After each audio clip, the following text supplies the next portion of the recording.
Hello, I am Yogini Sunita, and this is Meditation, Yoga, and Stuff podcast. I believe my dharma or my life's purpose is to share my understanding of meditation, yoga, and Ayurveda, holistic healing science of India. I make these amazing wisdoms accessible and adaptable for present times. So let's start. Hello and welcome to the podcast. Today I'm going to talk about the divine duality we have within us. We can call it divine duality in existence, a bit of tongue twister. So what is this duality I'm talking about? So in wisdom of yoga, it is believed that we have energy body, which is within us and around us. And we have divine masculine and divine feminine force in all of us. It doesn't mean that we have physical expression of that in our body, but it is in energetic form. And what is meaning of this is that basically wisdom of yoga is talking about a right side and left side of our brain. Basically how one side is very creative, expressive, beautiful side, which is emotional side. And then other side, which is analytical, critical, which has a thought process which is discriminating, which has assessing the situation and very, very fact-oriented. So that's one side of our brain. And wisdom of yoga calls the creative side divine feminine and the analytical side divine masculine. So this is understanding of wisdom of yoga. And also wisdom of yoga go a little bit further and talk about even within us on atomic level we have this duality. This divine duality exists in everything. So, and it is very beautifully expressed. So let me explain what I mean. If you take on atomic level, there is a central nucleus in all the atoms.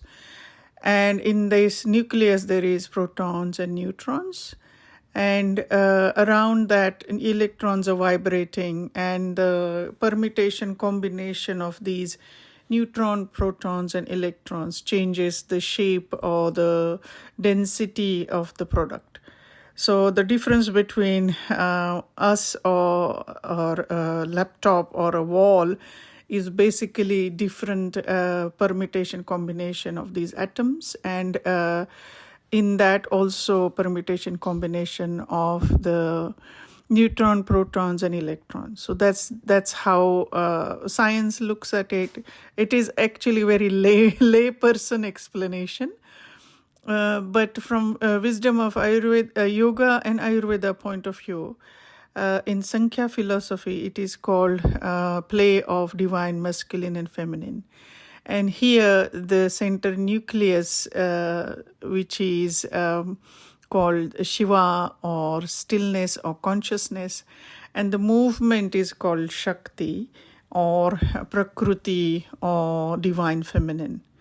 So this is how wisdom of yoga look at it. The smallest particle of the universe is called Anu in Sanskrit.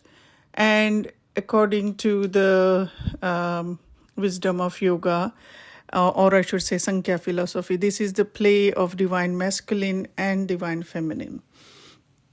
So whole universe is created out of that. And this duality exists into atoms, exist into all of us, and this is the play of this divine duality. Now, when we look at this, what happens that sometimes we use one side more than the other. So we become dominant on one side, and so we lose balance of having both equally, the divine masculine and feminine within us. So when we start doing, say, for example, physical yoga practices, where we are working with both sides of our body equally, then we start building that bridge between divine masculine and feminine again. And we start bringing our system into balance. So when we do the correct pranayama practices for our system, pranayama is breathing practices for our system, then we are also bringing that balance gently back in our system. Correct meditation practices does the same thing. And this helps us to understand that what is not serving us, we need to let it go. And what happens that when we are using one side more than the other, for example, if we are too much driven into our career, then we are basically dominated by our masculine side, where we may not give opportunity for our creative, expressive, emotional side because we have to push ourselves into this career. In that case, that imbalance is we are using one side more than the other. So with the correct yoga practices, we start bringing that balance back.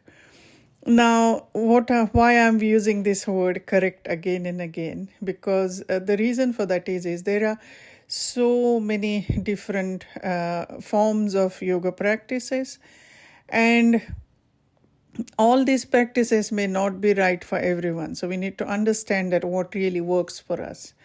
And how do we connect with that? How do we connect with that feeling that this is right for us? A, you can find the right teacher. B, you can approach to the teacher within you. So when you're doing any sort of asana practice or any sort of practice, physical practice or meditation practice, afterwards, how do you feel? That's the question. Afterwards, how do you feel? So if you're feeling beautiful energy, which is everlasting that whole day, then that's a beautiful energy. If you're doing this practice at night, then if you're doing any practice at night, then you should be able to sleep peacefully. Very important to understand that the time of the day, the practice needs to be changed. Season also, the practice needs to be changed. We also need to understand that the time of our life, the practice needs to be changed. So this understanding, this is why I say correct practice, and a right yoga teacher will help you to have your regular practice, or they are in tuned or empathetic or in tuned enough to understand that what the client needs. Energetically they understand, and hopefully they will be able to help you with that. So this is how the understanding of yoga in relation to the divine masculine and divine feminine. Now, the meditation practices, when we do these practices, you can actually invoke divine feminine and divine masculine, depending on what energy you need in your life.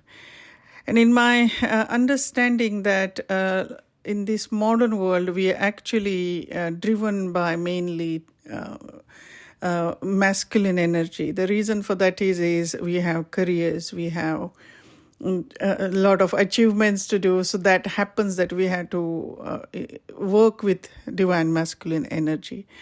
And what is lagging behind, it literally feels like, our emotional self is literally dragging behind this strong masculine side, and there is imbalance. And what happens that when this is happening, that imbalance over the period of time becomes too much for the system to handle, and then we come down with health issues and things like that. So whatever happening in our mind is going to express in our body, because body is slow mind. And when we understand that, whatever is going to come up in our mind is going to express in our body. So if we are pushing one side more than the other, if you are driven with your divine masculine side, which is analytical side, which is then taxing on your emotional side. So what can we do with it? So, okay, if this is happening, we know that, but now what? Now what we can do is we can actually invoke the divine feminine. And this is what is it's beautiful way to look at it. How can we do that? So let me explain invocation of divine feminine. So you may have heard the divine goddesses. Out of that, Durga, the goddess, Durga is the divine mother of all goddesses, and out of her, the all goddesses, she has created them energetically. Goddess Durga or Maa Durga, Maa means mother. Maa Durga is invoked when we need inner strength, courage, when we need to empower ourselves, when there is time for great imbalance in our life, then we invoke the divine energy of Maa Durga or Goddess Durga to help us give guidance in our life. It also helps us when we invoke Maa Durga. It also helps us to correct the imbalances in our life, bring life back into balance. Also, eradicate our fear, our blockages in our progress, and also let go of any conflicts and any greed in our life. Ma Durga has such an amazing impact on our system that she gives us courage, strength. She empowers us to move towards our optimal health, our optimal goal in our life, our dharma, as Wisdom of Yoga calls it. And also, she fills us with love, compassion, exactly like any mother's energy will support us. And also, sometimes she awaken us to understand what we need to let go. And this awakening through through this invoking of divine energy is really impactful. It really gives us courage, strength. It gives us inner wisdom, and also Ma Durga gives us a lot of love and compassion as well. Now, image of Durga is she rides on a tiger, and she is this divine goddess which she has lots of weapons in her arms. She has many arms, as like many goddesses in Hindu pantheon. And she also has lots of weapons in her hands, and each weapon represents something which has deeper meaning. And when we invoke Ma Durga, she uses the correct tool to help us. I am offering invoking Goddess Durga Circle program. This program is offered on the occasion of Navratri, 9 nights of the goddess. The practices which we are going to do are really easy. Well, you can do quite deep practices if you want. Traditionally, people do like 9 days fast, and there is a lot of prayers and lot of chanting involved. You can do that. Or if you have busy life, then I have given you lots of options how to invoke Ma Durga or invoke the goddess. I'm calling it Goddess Circle. This doesn't mean that the male shouldn't do these practices. In fact, I encourage to do these practices. This is where we are bringing our divine feminine and masculine in balance. So if you want to bring these energy in balance, then it's important to invoke a goddess as well as divine Ma Durga, or when the time is right, as well as when time is right, we can invoke the divine Shiva within us or divine masculine. So I hope that this makes sense. I hope you join me to do this practice. Looking forward to see you there. And feel free to share it with others as well, and see what I offer is something you like. Please feel free to share. Thank you so much. I really appreciate you. Thank you. Thank you for tuning in. I really appreciate that you're taking this time out of your day. Don't forget to subscribe. Take care. Bye for now.